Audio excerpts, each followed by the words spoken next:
Avalanche control or avalanche defense activities reduce the hazard avalanches pose to human life, activity, and property. Avalanche control begins with a risk assessment conducted by surveying for potential avalanche terrain by identifying geographic features such as vegetation patterns, drainages, and seasonal snow distribution that are indicative of avalanches. For the identified avalanche risks, the hazard is assessed by identifying threatened human geographic features such as roads, ski hills, or buildings. Avalanche control programs address the avalanche hazard by formulating prevention and mitigation plans, which are then executed during the winter season. The prevention and mitigation plans combine extensive snowpack observation with three major groups of interventions: active, passive, and social, sometimes more narrowly defined as explosive, structural, and awareness,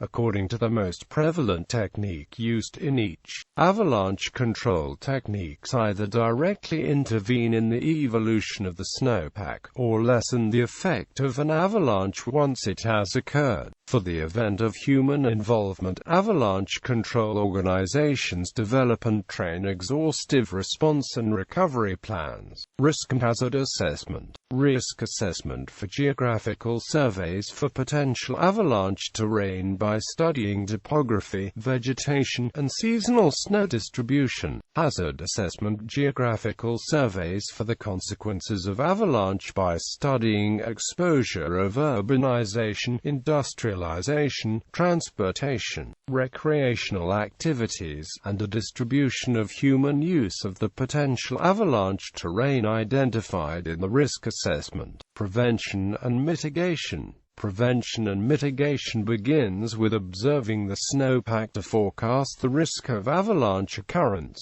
The forecast risk then determines the necessary interventions to reduce the hazard posed by an avalanche. Observation and forecasting.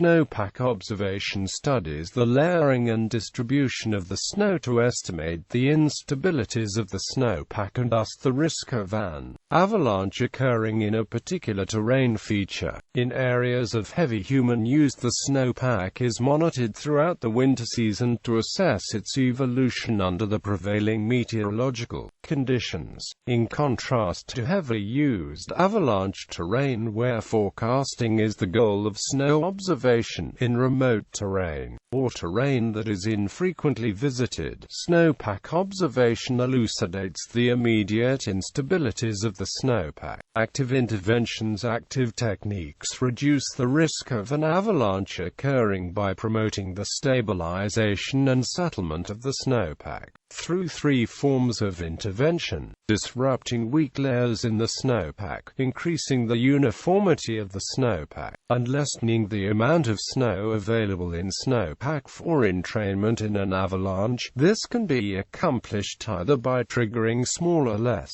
hazardous avalanches, or by directly influencing the structure of the layering of the snowpack. Active avalanche control can be broadly classified into either mechanical or explosive methods. Mechanical methods are typically used in either remote terrain, smaller terrain, or less hazardous terrain, while explosive methods are used in accessible large high-hazard terrain, or terrain with industrial, commercial, recreational, urbanized, and transportation usage. In the smallest terrain features, the simplest method of avalanche control is a mechanical intervention that disrupts weak snow layers by directly walking through them, a technique referred to as boot packing. For larger features, this method can be extended by mechanized redistribution of snow using large tracked vehicles called snow groomers. These two mechanical interventions can only be safely done as the snow is deposited and before it develops any instabilities.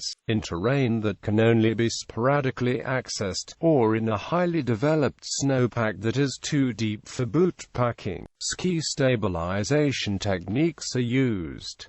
The first technique of ski stabilizing is a method of entering a slope called ski cutting. In this method, a skier attempts to trigger a small avalanche by breaking the tensile support of the upper snowpack through a quick traverse along the top of the slope. The skier can be belayed on a rope to further protect them from being caught in an avalanche. A snowpack can then be further settled out, or stabilized, by further downslope ski traffic through it. Finally, a knotted cord can be used to saw through the roots of cornices, causing the cornice to drop onto the snowpack of the slope below. This has the combined effect of reducing the objective hazard posed by the cornice, and providing a large impact force on the snowpack. Explosive techniques involve the artificial triggering of smaller, less destructive avalanches, by detonating charges either above or on the snow surface. The explosives may be deployed by manually hand-tossing and lowering, by bombing from a helicopter, or by shelling with a small howitzer, recoilless rifle, or air gun. In balancing the hazard to personnel with the effectiveness of the deployment method at accessing and triggering avalanche terrain, each method has its drawbacks and advantages. Among the newest methods, strategically placed remote-controlled installations that generate an air blast by detonating a fuel-air explosive above the snowpack in an avalanche starting zone, offer fast and effective response to avalanche control decisions while minimizing the risk to avalanche control personnel, a feature especially important for avalanche control in transportation corridors. For example, the avalanche towers installed in Switzerland, Austria, and Norway use solar-powered launchers to deploy charges from a magazine containing 12 radio-controlled charges. The magazines can be transported, loaded, and removed from the towers by helicopter without the need for a flight assistant or on-site personnel. Explosive control has proved to be effective in areas with easy access to avalanche starting areas and where minor avalanches can be tolerated. It is mostly unacceptable, however, in areas with human residents and where there is even a small probability of a larger avalanche. Permanent interventions. Permanent techniques slow, stop, divert, or prevent snow from moving either completely or to enough of an extent that the destructive forces are significantly lessened. Permanent techniques involve constructing structures and modifying terrain for purposes classified as snow retention structures, used in the upper path of probable avalanche paths. Avalanche barriers. The main part of the avalanche barriers is based on a high tensile strength steel wire mesh, extending across the slope and reaching to the surface of the snow. The supporting effect created by the retaining surface prevents possible creeping within the snow cover and sliding of the snow cover on the terrain surface. Breaking away of avalanches is thus prevented at the starting zone, while occurring snow movements are restricted to the extent that they remain harmless. The forces resulting from the snow pressure are absorbed by the snow nets and carried off over the swivel posts and anchor ropes into the anchor points. Snow guard devices. Snow redistribution structures. Snow deflection structures used to deflect and confine the moving snow within the avalanche track. They should not deflect the avalanche sharply, because in the latter case they may be easily overrun by snow. Snow retardation structures, mostly used in small slope parts of the avalanche track to enhance the natural retardation. Snow catchment structures. Direct protection of important objects and structures, e.g., by snow sheds. A single intervention may fulfill the needs of multiple classes of purpose, for example avalanche dams, ditches, earth mounds, and terraces are used for deflection, retardation, and catchment. Other passive methods include reforestation. Up the natural tree line, forests serve all the functions of artificial avalanche defenses: retention, redistribution, retardation and catchment. Snow caves, as well as recessed, dugout, and snow-walled quincies and bivouac shelters are used to temporarily protect bivouacking climbers and skiers by providing them with breathing space in the event of burial by avalanches. Architectural streamlining and wedge-shaping buildings, such as those found in the historic high mountain villages of the Alps.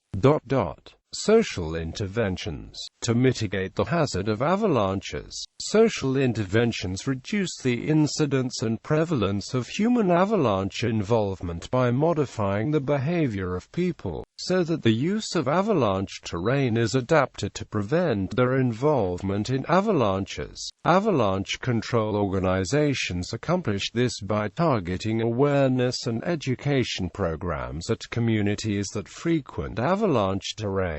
Surveys of avalanche accidents have observed that most avalanches that involve people are caused by people, and of those victims many were unaware of the risk of avalanche occurrence.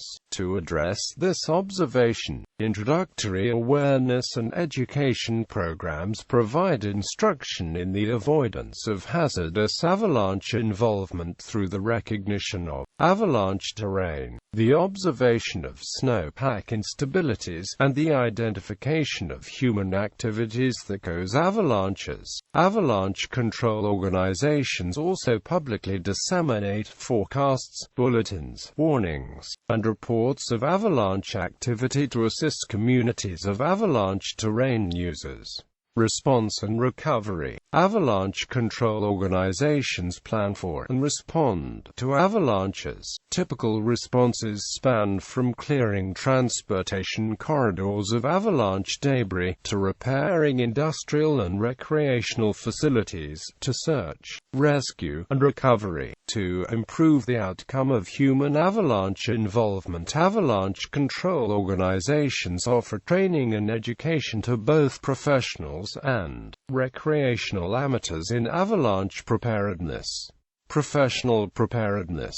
Professional responses to avalanches are targeted at avalanches involving the general unprepared public. When avalanches are forecast to occur, avalanche terrain to which the general unprepared public is exposed will be closed, and after the avalanches have occurred the area is cleared of debris and repaired. When unexpected avalanches occur that involve the general unprepared public, avalanche control organizations respond with large professionally organized search teams involving probe lines and trained search and rescue dogs. Amateur preparedness. Recreational response to avalanches involves the rapid formation of an ad hoc search and rescue team. The ad hoc search and rescue teams rely on all the participants having prepared for a potential avalanche by carrying the correct search and rescue equipment, and undergoing the appropriate training.